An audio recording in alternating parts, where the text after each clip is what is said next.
everybody, and welcome back to the channel. First off, I'm shooting this on May 11th, Mother's Day, and I just want to give a big happy Mother's Day to all the moms out there. I hope you're enjoying your day, spending it with loved ones, and if you're somebody who is fortunate enough to have a mother or a mother figure in life, show them some love, let them know how much you love and value them. Don't reserve it for just one day of the year. Just try to do that throughout the year, enjoy all the time you have with them, and just let them know how much you really appreciate them. So with that said, let's move on to what we're here for. So this is pretty much going to be just my overall final thoughts and review of Titanfall 2 that we just finished playing. So to start off with the campaign itself, the campaign was pretty, immersive and fun to get around, playing as Jack Cooper, sort of like this underdog kind of character who's been, pretty much tasked with this, it's almost, it's the hero's journey typically, it's this guy, fish out of water, who's, tasked with pretty much essentially just trying to do his part to aid this resistance group against the IMC.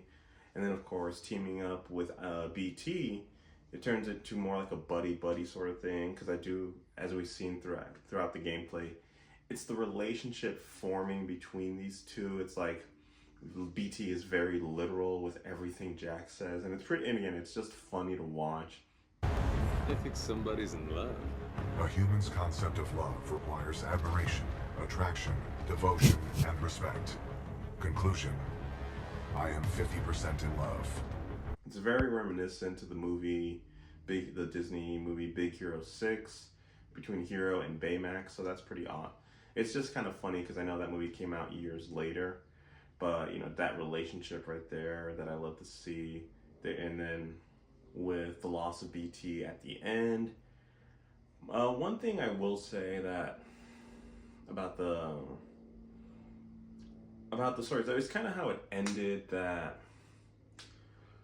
the final boss it was pretty much us taking on Sloan, and I thought like, okay, immediately afterward we're gonna take on Blisk, but then when we reach the end and we're expecting us to get into that fight, it comes to the fact that he's a mercenary at heart, essentially, that if it's not in the contract, if it's not down on paper, it's not his problem. So that's essentially the idea with these people. It's like we think that they're the bad guys because, that's what they stand with the IMC and whatnot.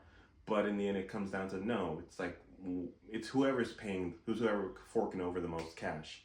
And because it was the IMC, that's where their loyalties led. But because there was nothing in there specifically to saying that he has to take out, Cooper or anything like that, it's like, it's not my problem. Listen, that Vanguard class Titan is still in there. Not my problem, Marta. Should have put it in my contract. I've got other people with money to see. So I guess it was a bit anticlimactic in that regards, but I almost feel like they were supposed to lead into maybe like a third possible game. That's just my thought on that.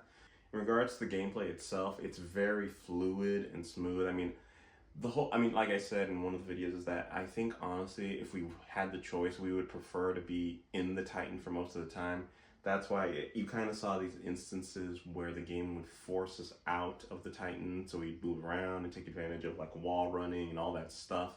And I get it, you want to create variety and change, sort of like what we saw with Resistance. So there's that. And then of course the bits in the Titan were just honestly the most fun, getting all those cool loadouts and different types. And then pretty much, yes, they give you so many different varieties of weapons, but then it's catered to use like what you prefer using. So that's why like I would try out the new ones, but I noticed like sometimes some loadouts were better than others, and so I didn't want to keep, it became more of a hassle in certain combat situations that maybe some perform better than others, but that's entirely up to you. When I was thinking about talking about the weaponry in the game, yes, you had the loadouts for the Titans, but that's its own thing. But I'm talking when we took control of Jack Cooper himself, what happened is like, it wasn't so like, I'm trying to compare this to Resistance, whereas in Resistance, we had designated weapons that we would shuffle through in our inventory. And if we run out of ammo, we could go and like move on to another one or what have you. For this game, it wasn't so much the case. Here we were able to carry two firearms at once to, heavy weapons, and of course we had our single pistol, you know. But the game wasn't too heavy in terms of, say, like, it's like the idea is it's pretty much entirely up to you. You can shuffle through and pick whichever weapons you want. If you want to, you can pretty much spend the entire game focused on one gun. But I just tried to mix it up and whatnot. So that was kind of cool, because again, the weapons were just literally just lying around. So it's entirely up to you, whichever one you chose to pick up. And then in regards to, say, like, the enemies, the game, if there weren't a whole variety of enemies in this one. We saw, again, obviously we had like INC goons, those were the humanoids, and then we had the stalkers, which were, you know, what's it called? They were like those robots that were kind of annoying to take down, because, you know, even like those times when we thought we'd had them defeated, we'd see them crawling around the floor, and then they would end up being either hurting us, or they would just self-destruct right there and try to take us out. We had those predators those creatures that are called predators that we met on that one planet. There were those Reapers, those ones that were like Titans but like smaller. Those were the ones that would shoot those little crawlers that would self-destruct if they got too close to us, which was kind of annoying if we ever had a large number of them. And then of course we had like these little flying drones that weren't too much of a problem. And then of course the only situations that I found difficult were when we actually had to take on, say, a Reaper outside of BT. It was just us as Jack. Those were more of a challenge because it took a lot of firepower, but as long as we had like a heavy duty gun to take them out, it was no problem at all. And then of course, once we were in possession of BT, killing all those other enemies became, you know, pretty easy. Then we had to take on those other Titans that, you know, whether they were what's called mercenaries. But then when we had to face the big bosses, those ones were, and I don't want to say too challenging, but it required a lot more patience and firepower.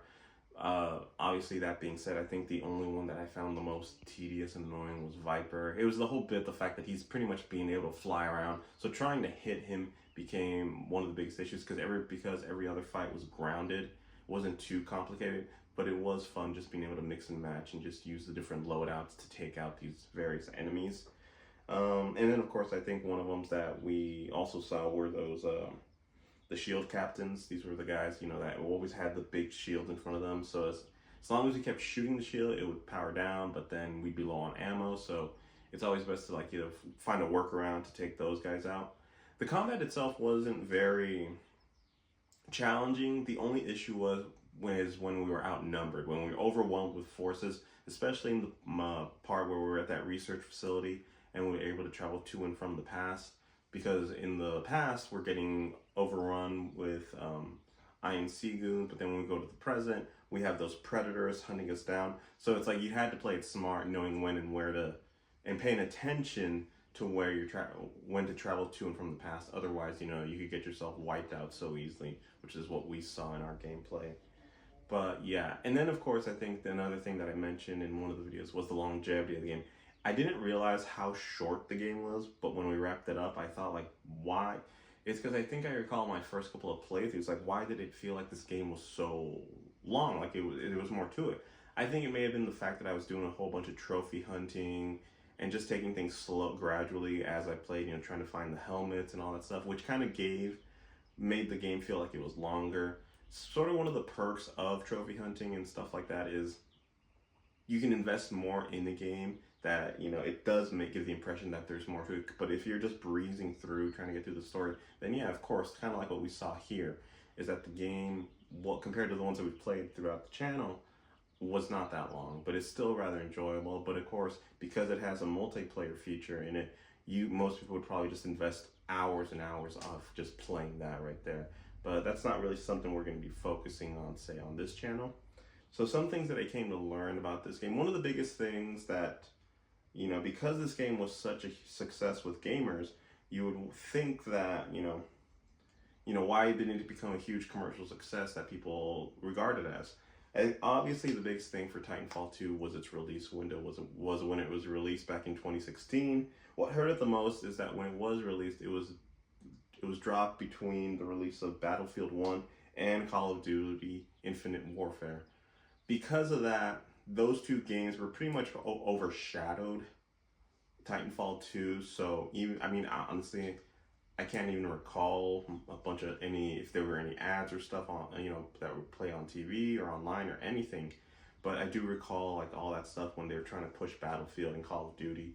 So it's stuff like that like when to release something is very important, because I do recall when I was in film school reading up on the fact that when the Wachowskis had intended to release the Matrix, the first Matrix movie, it was set to release around the time, I think I want to say, it was either going to be in the summer or in the fall.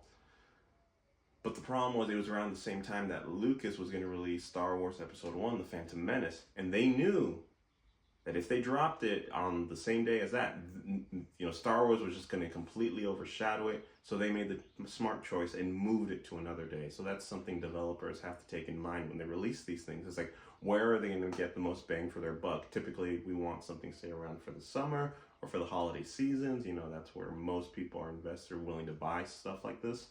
But that's something I found really interesting.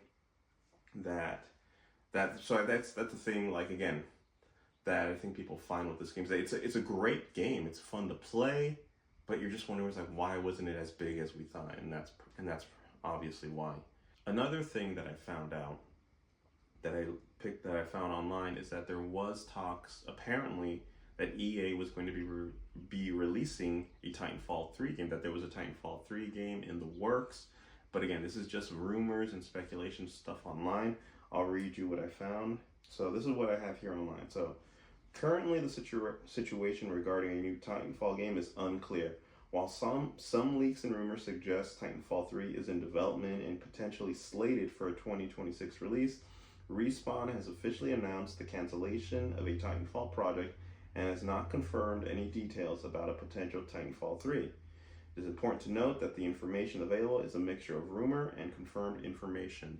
So again, we don't know a whole lot that's going on. If there is a Titanfall 3 game in the works, that would be awesome, because I really would like to see how things go. Because I do want to get some closure and wrap things up with Jack Cooper and see what is in store for the Frontier Militia, and that. So that's where that is. Again, it's not confirming or denying anything. It's just it's just because how things can blow out of proportion. So we're just gonna have to wait and see on any upcoming news. But yeah, overall, like I said, it was fun getting to replay this game again. It's if you've never played it yourselves, you can always check out the PlayStation Store where you can find and download a copy of this game. And so after having played the game again and pretty much just re-experience it all over, I would probably end up giving the game an 8 out of 10, even though it's been years. It's just so fun.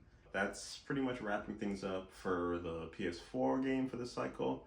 And then hopefully the next video is going to be of us starting the PS5 one for the cycle as well. But yeah, that's going to be it for me this time, guys. Be sure to leave a comment down below, hit that like button, and I will see you all in the next video. Take care.